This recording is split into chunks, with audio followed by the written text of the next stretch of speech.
State sentinel में आपका स्वागत। मैं हूं रविंद्र सिंह। कौन जीत रहा है लोकसभा सीट जम्मू रियासी, रमन बल्ला या फिर जुगल किशोर? क्या रहा आज का पूरा लेखा जोखा? इस सब पर बात हम करने जा रहे हैं आज, क्योंकि आज का दिन बहुत हेक्टिक था। मेरे दिन की शुरुआत होती है सुबह जिम जाने से। नहीं जा पाया आज। 6:30 बजे हम पोलिंग स्टेशन के बाहर पहुंच गए थे और आपने आज सारा दिन का हमारी रिपोर्ट देखी। उम्मीद करते हैं इन्फॉर्मेटिव रही होगी। कुछ सच्ची कुछ कड़वी बातें भी हुई। हमेशा कहा जाता है कि सच बहुत कड़वा होता है और कड़वाहट वाली चीज़ को थोड़ा शहद लगाकर चाटना चाहिए, अंदर निकलने में आसानी हो जाती है। लेकिन हमारी आदत ऐसी है कि हम ज्यों का त्यों परोस देते हैं। कुछ ऐसी बातें भी आज हुई, लेकिन सच थी। अब सवाल यह है कि इस सीट पर कौन कब्जा करेगा। मैं पूरा लेखा जोखा आपको बताऊंगा कि आज कितने % पोलिंग हुआ। 18 असेंबली कॉन्स्टिट्यूएंसीज थी। उन 18 असेंबली कॉन्स्टिट्यूएंसीज में कितना वोट परसेंटेज रहा पोलिंग का, वो सब विस्तार में आपको बताऊंगा। ओवरऑल पोलिंग कितनी रही वो भी आपको बताऊंगा। अब सवाल यह है कि जुगल किशोर या रमन बल्ला, ये दो ही लोग हैं रेस में। बाकी जो लोग 22 लोग इसमें कंटेस्ट कर रहे हैं, उनको बुरा लगता होगा जब मैं ये कहता हूं कि दो ही लोग हैं रेस में, जुगल किशोर और रमन बल्ला। लेकिन उन 20 लोगों को मैं बता दूं, साहब मैंने पहले कहा कि सच कड़वा होता है, थोड़ा शहद लगा के चाट जाओ अंदर निकलने में आसानी होगी, क्योंकि सच यही है। अब सवाल यह है कि एक दशक से 2 बार जुगल किशोर हैट्रिक कर पाएंगे? 15 साल लगातार वो MP बने रहेंगे, या फिर एक ऐसा नेता जिसका नाम रमन बल्ला है और उस नेता की उपलब्धि ये है कि एक बार पूर्व मुख्यमंत्री उमर अब्दुल्ला ने असेंबली में कह दिया रमन बल्ला को कि मैं जम्मू शहर में देखता हूं हर गली में, हर सड़क पर आपका नाम लिखा हुआ है। हर दूसरे दिन तीसरे दिन अखबार में आपका फोटो होता है कि रमन बल्ला ने यह करवा दिया। इतने फंड्स तो हम आपको रिलीज नहीं करते जितना आप काम करवा देते हो। इस तरह का नेता वो बाजी मारेगा। ये 4 जून को ही पता चलेगा। हालांकि जुगल किशोर साहब से हमने बात की, उन्होंने प्रैक्टिकल ग्राउंड पे बात की। उन्होंने कहा मैं अभी कुछ नहीं कह सकता क्योंकि आचार संहिता का उल्लंघन हो जाएगा, प्रैक्टिकली, और कॉन्फिडेंट थे। भारतीय जनता पार्टी कह रही है कि पिछली बार इस सीट में हमने 2,80,000 वोटों से विजय प्राप्त की थी, इस बार 3 लाख से पार जाएगा आंकड़ा। ये भारतीय जनता पार्टी का कहना है। और वहीं रमन बल्ला, कांग्रेस कहती है कि कंफर्म ये सीट हमारी है। और वहीं तीसरा पक्ष एक और भी है, रविंद्र रैना साहब। वो भी आज गांधीनगर KV यहां पर पोलिंग स्टेशन था, वहां आए थे। हालांकि उनका ना तो वहां पे वोट है, लेकिन फिर भी वो आए। एक उत्तेजना होती है कि देखूं जाकर क्या चल रहा है। लेकिन आज भी वो गुज्जर की बकरी के साथ ही खड़े हैं। हमने ये सवाल भी उनसे पूछे थे।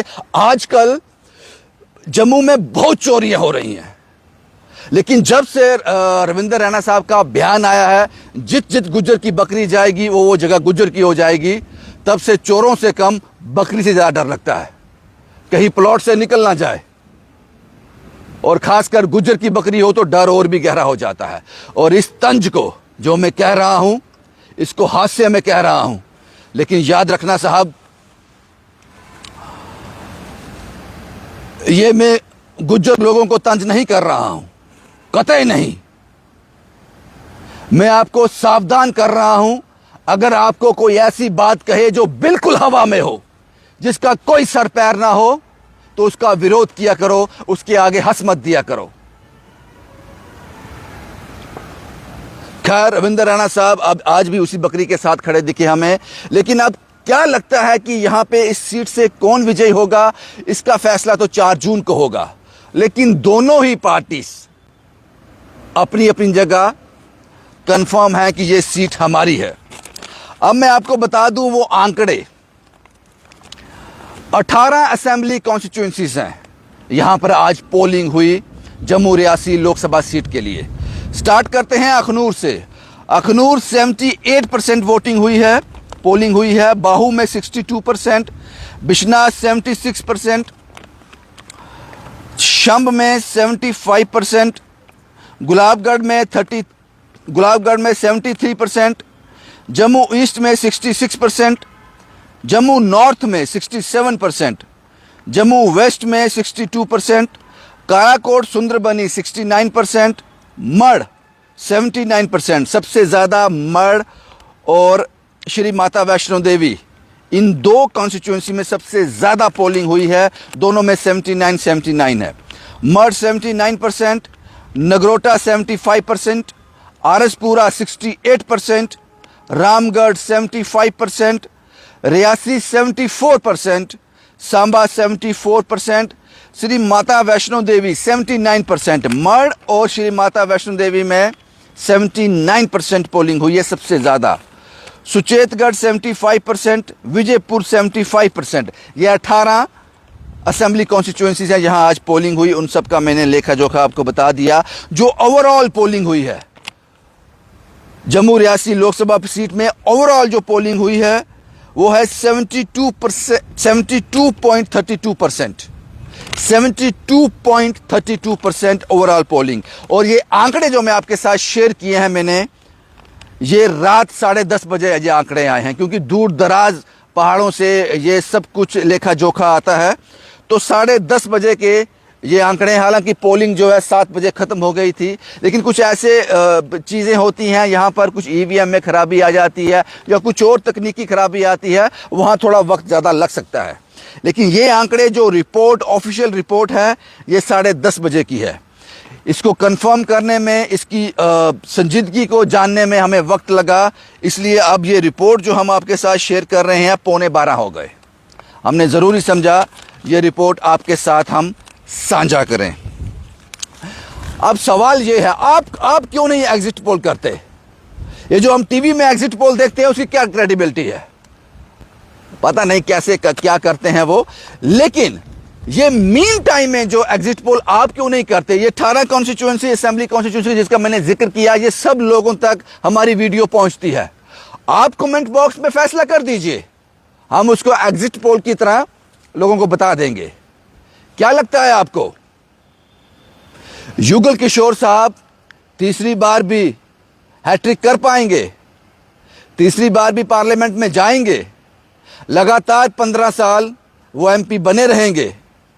या फिर रमन भल्ला साहब इस बार आप मेंबर पार्लियामेंट चुनने जा रहे हो?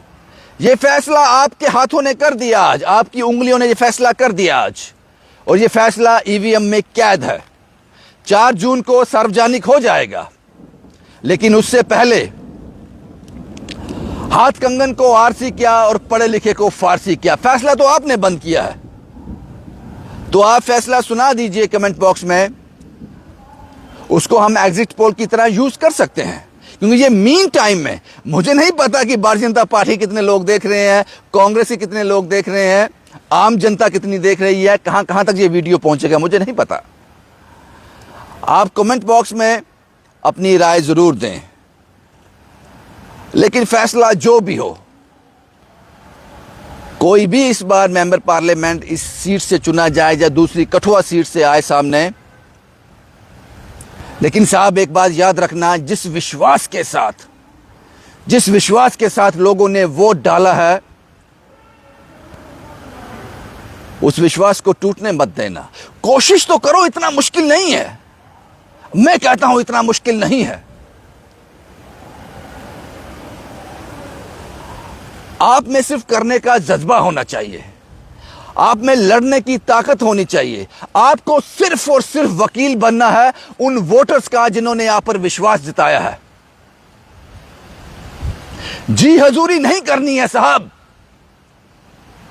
सच के साथ खड़े हो जाना है, अपने लोगों के बीच खड़े हो जाना है। क्योंकि 5 साल के बाद तो इन्हीं से आना है भीख मांगने, इन्हीं के आगे हाथ जोड़ने हैं, इन्हीं की गलियों से गुजरना है, इन्हीं के गेट खटखटाने हैं, इन्हीं से हाथ जोड़कर वोट मांगने हैं। नहीं जरूरत पड़ेगी आपको प्रचार करने की, नहीं जरूरत पड़ेगी आपको गलियों में घूमने की, नहीं जरूरत पड़ेगी आपको गेट खटखटाने की इन लोगों की। आपको सिर्फ कहना है अपने घर से कि अगर मैंने आपकी अपेक्षा में, आपने जो वादे मैंने आपसे किए थे, अगर मैं उसमें पूरा उतरा हूं तो मुझे वोट डाल देना, अन्यथा नहीं। वोट जब एक प्रत्याशी भी, जब एक कैंडिडेट भी वोट डालता है, एक वोटर जब अपना वोट कास्ट करता है, तो मन में सिर्फ एक बात याद रखना, जिस उम्मीद से आपने वोट डाला है, अगर वो आपकी उम्मीद पूरी नहीं होती, जो वादा आपसे किया गया था वो पूरा नहीं होता, अगर आपके बच्चों को रोजगार नहीं मिलता, आपकी जिंदगी अच्छे से नहीं चल रही, आप मुश्किल में हो, तो ज्यादा दूर नहीं है 5 साल, ये लंबा अरसा नहीं है 5 साल का। एक जिंदगी में आपको 17-18 बार, एक हेल्दी लाइफ रहेगी तो 17 से 18 बार आपको वोट डालने का मौका मिल जाता है। 80 साल तक तो जीता है आदमी, तो मुझे लगता है ये 17-18 बार काफी होते हैं आदमी को पहचानने के लिए। और एक चीज मैं आपको और बता दूं, अब तो पोलिंग हो चुकी है इन दोनों सीटों पे। जब भी आप वोट डालो साहब, इस आधार पे मत डालना कि मेरा कैंडिडेट हिंदू है, मेरा कैंडिडेट मुसलमान है, मैं मुसलमान हूं तो मुझे मुसलमान को वोट डालना है, मैं हिंदू हूं मुझे हिंदू को वोट डालना है, मुझे जाति को वोट डालना है, मैं एससी हूं, मैं एसटी हूं, मैं ओबीसी हूं, मैंने इसी को वोट डालना है, मैं इसका कार्यकर्ता हूं मुझे इसलिए इसको वोट डालना है। कैंडिडेट की छवि को देखकर वोट डालना, उसके विश्वास को देखकर वोट डालना, सिर्फ कैंडिडेट को देखकर वोट डालना, क्योंकि अगले 5 साल आपने, एक बार वो आपके घर आया वोट मांगने के लिए, अगले 5 साल आपको उससे मिलना है, वो आपकी पहुंच में होना चाहिए। बाकी 4 जून को पता चलेगा कि आपने ईवीएम मशीन में क्या कैद किया है, किसको आप एमपी बनाकर भेज रहे हो, युगल किशोर को या फिर रमन बल्ला को। एक बार मैं फिर कह दूं, 22 कैंडिडेट, इसमें शायद उससे भी ज़्यादा होंगे इसमें जो कंटेस्ट कर रहे हैं, लेकिन साहब आपको ये बात माननी पड़ेगी मेरी, कड़वा ज़रूर बोल रहा हूं कि मैं सिर्फ युगल किशोर रमन बल्ला का नाम ले रहा हूं, बाकी 20 का नाम नहीं ले रहा हूं। आप इस बात को हजम कर लो थोड़ा सा शहद लगाकर, कड़वा ज़रूर है लेकिन रेस में ये दोनों लोग ही हैं, युगल किशोर और रमन बल्ला। देखें 4 जून को क्या फैसला होता है। बाकी लेखा जोखा मैंने आपको बता दिया, कितने % वोटिंग हुई आज, अब किसके हिस्से में क्या आता है ये भी हम आपको बताएंगे 4 जून में। शुभम कुमार के साथ Ravindra Singh, the state sentinel के लिए।